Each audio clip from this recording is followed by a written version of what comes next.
Bagaimana kabar? Udah. Alhamdulillah sehat walaupun capek ya. Setelah proses pilkada sampai hari ini tinggal merasakan capeknya tapi juga senang karena pesta demokrasi bisa berjalan maksimal khususnya di Lampung ya. Oke. Hasilnya pun maksimal. Maksimal ya. Jadi ini kulihat ini di media sosial karena orang taunya itu MPS itu Mayor orang Saleh itu raja medsos. Ya memang tiap hari kupolototin itu medsos. Ini beredar lagi isu ini di kalangan tokoh-tokoh elit terkait istilah parcok. Ya kan? Partai coklat, walaupun nggak menyebut nama institusi. Tapi saya langsung bisa berpikir, ini arahnya pasti ke polisi, saya bilang. Nah, akhirnya belakangan mulai lagi digulirkan sebuah berita penggiringan opini, ya untuk agar Polri di bawah Panglima TNI. Bagaimana menurut Pak Iwan terkait istilah parcok yang digulirkan oleh beberapa elit belakangan ini? Oke, kalau saya langsung sebut namanya ya. Ya. Oke. Jadi parcok, partai coklat katanya ya. Ya. Sebenarnya kalau kita mau jujur nih ya parcok. Yang menyarankan Polri lepas dari TNI, sekarang saya tanya Bang Saleh, siapa coba? Itu kan reformasi atau reformasi. Ya, berarti kan eranya Bu Megawati kan? Reformasi itu kan berarti lawan politik Golkar adalah PDI dengan P3. Iya, makanya dalam arti gini. Orba, ya. termasuk Amin Rais, termasuk Okay. Ibu Mega lah. Ya, pokoknya dalam arti gini, yang menyarankan Polri lepas dari TNI itu PDIP. Ibu Mega ya. Ya. Ibu Mega. Nah, PDIP. Ya dah. Lebih parah lagi, PDIP ini ya bisa bekerja sama kok baik dengan Polri kan selama 10 tahun loh.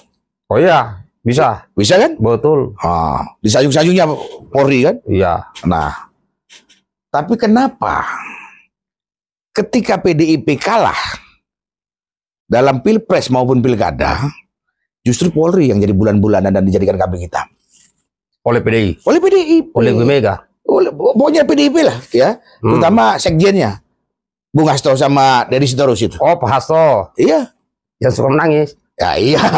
Makanya saat ini ya, saya nggak kaget kalau bicara dalam arti korban kan ini playing victim, victim. Ya, playing victim ya. Victim. Merasa jadi korban dan terjelimi. Ya, victim. Jadi kalau korban, kalau saya ngomong, kami ini, Bang Saleh, korban yang merasakan betapa zolimnya 2019. Ya. Ada 427 orang anak-anak bangsa yang dipenjara cuma mempertanyakan kejelasan transparansi pemilu. Ya. Ya. Kami dikriminalisasi. Tapi kami gak ribut seperti PDIP. Ya. Apalagi setelah Bapak kita bergabung dengan kabinet pun kita belajar legowo. Iya, karena Pak Prabowo mencontohkan itu. Nah, ya contohnya itu. Tapi kan enggak ini. Seharusnya PDIP jangan juga langsung buat opini seperti itu. Ya. Polri dan TNI itu punya aturan sendiri yang melarang politik praktis ya. Iya. Nggak boleh. Kalaupun ada yang terlibat dan ketangkap, ketahuan, ya buktikan. Dibuktikan, kalau terbukti hukum. Ya hukum. Buktikan dulu dong. Ya. Jangan membangun opini. Betul.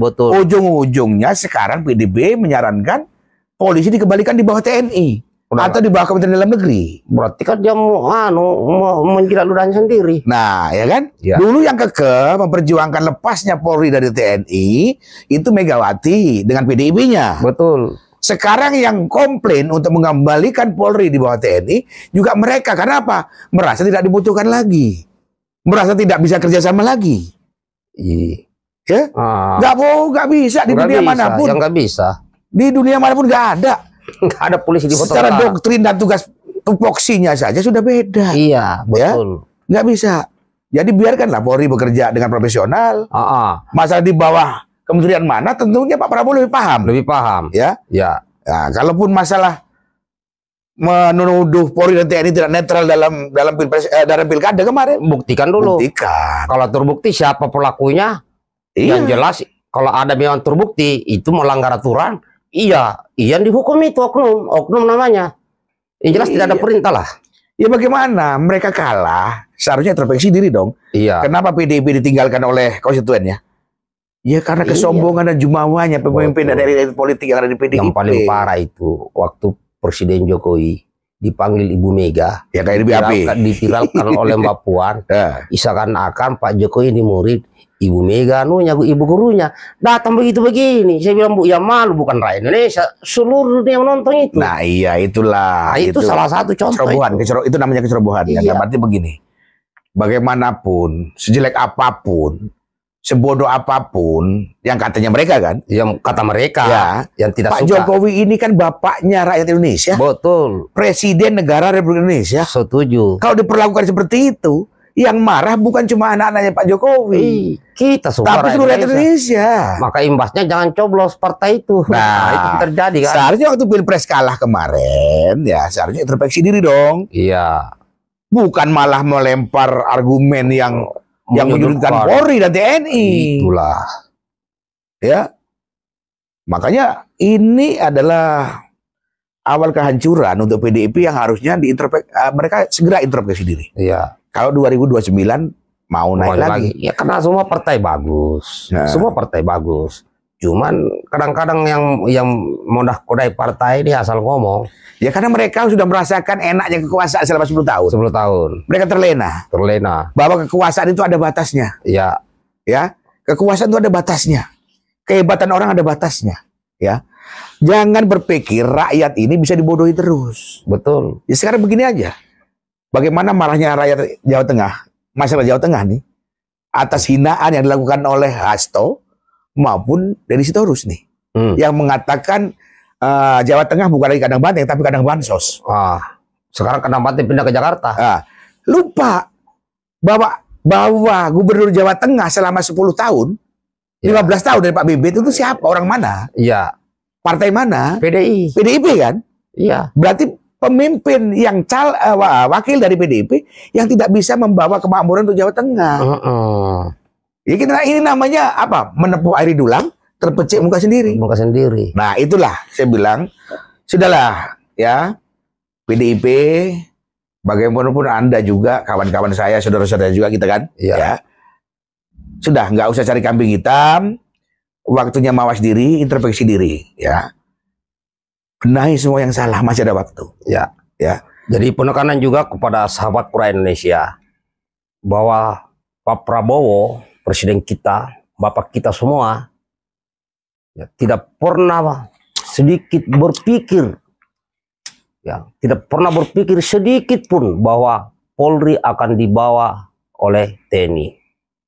Tidak pernah itu Pak Prabowo begitu. Jadi kalau saya lihat itu di medsos, di TikTok, di snap video, seakan-akan Pak Prabowo ada di TikTok ya, Linda. Sama ini adu domba, adu domba ini di medsos ini luar biasa. Jadi seakan-akan Pak Prabowo ingin agar Polri dibawa TNI. Nggak ada. Itu beredar di snap video maupun di platform TikTok.